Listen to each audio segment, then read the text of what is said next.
Bank Tabungan Negara atau yang kita kenal sebagai BBTN baru aja ngeluarin laporan keuangan buat tahun 2025 dan hasilnya, wow, fenomenal banget.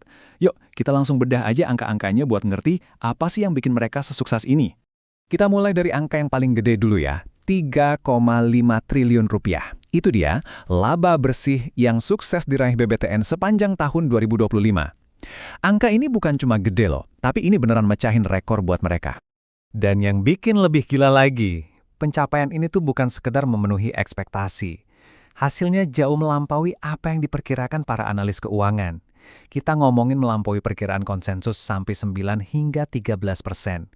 Ini benar-benar kejutan besar yang positif banget buat pasar.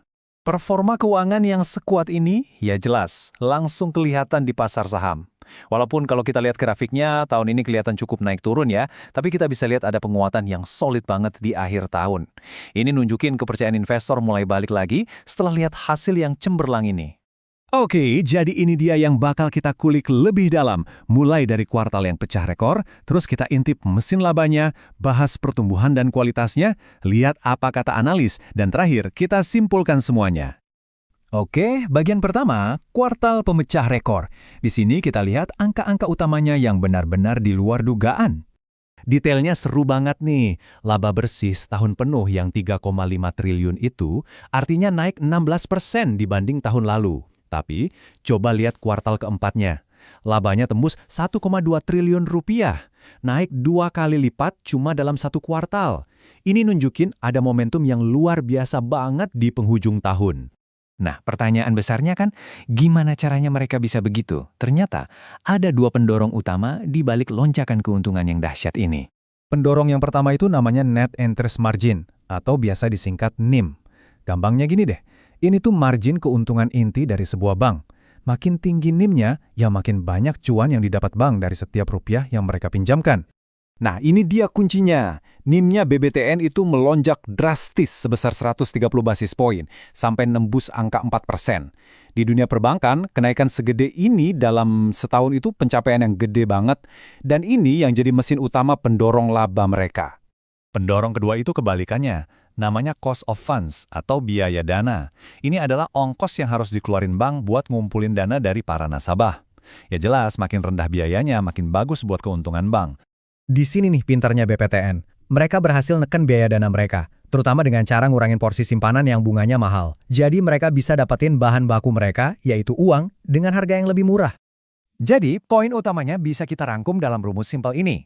Margin keuntungan dibikin lebih lebar, sementara biaya modalnya ditekan jadi lebih rendah. Nah, kombinasi maut inilah yang akhirnya menciptakan laba yang mecahin rekor. Oke, laba emang penting, tapi gimana dengan bisnis utamanya sendiri? Yuk kita lihat pertumbuhan dan seberapa sehat sih portofolio pinjaman mereka? Grafik ini nunjukin pertumbuhannya dengan jelas. Total pinjaman tumbuh kuat di angka 12%. Pinjaman perumahan, yang jadi bisnis utama mereka, tumbuh 8%. Tapi, coba lihat pinjaman non-perumahannya. Meroket 38%. Ini artinya mereka lagi diversifikasi bisnisnya secara agresif dan ternyata berhasil. Nah, ini bagian yang paling keren. Biasanya, kalau penyaluran pinjaman lagi ngebut, risikonya juga ikut naik. Tapi BBTN ini beda. Rasio kredit macet atau NPL mereka malah turun dari 3,4% jadi 3,1%. Artinya apa? Artinya, mereka nggak cuma tumbuh cepat, tapi juga tumbuhnya makin berkualitas. Dengan semua hasil yang positif ini, kira-kira para ahli ngomong apa ya soal masa depan BBTN? Coba kita intip prediksi mereka. Dua-duanya kompak ngasih peringkat beli. Tapi ada beda nih tingkat optimismenya. BRI dan Reksa ngelihat ada potensi kenaikan 11,5% ke target harga Rp1.500. Sementara itu Indo Premier jauh lebih optimistis. Target harganya di Rp1.900, yang artinya ada potensi kenaikan lebih dari 51%. Tapi tentu aja, nggak ada investasi yang tanpa resiko. Para analis juga ngingetin beberapa hal yang perlu diwaspadai. Pertama, kemungkinan pertumbuhan pinjaman yang melambat. Kedua, potensi biaya dana yang naik lagi. Dan ketiga, risiko kualitas aset, terutama dari segmen korporasi yang baru mereka genjot itu. Oke, jadi apa kesimpulan dari semua ini buat BBTN? Mari kita rangkum poin-poin pentingnya. Kayaknya kutipan dari BRI dan Reksa Sekuritas ini ngerangkum semuanya dengan pas banget. BBTN mencatatkan laba bersih kuartalan tertinggi dalam 5 tahun. Jadi, ini bukan sekedar tahun yang bagus, tapi ini adalah performa bersejarah yang didorong oleh fundamental yang sangat solid.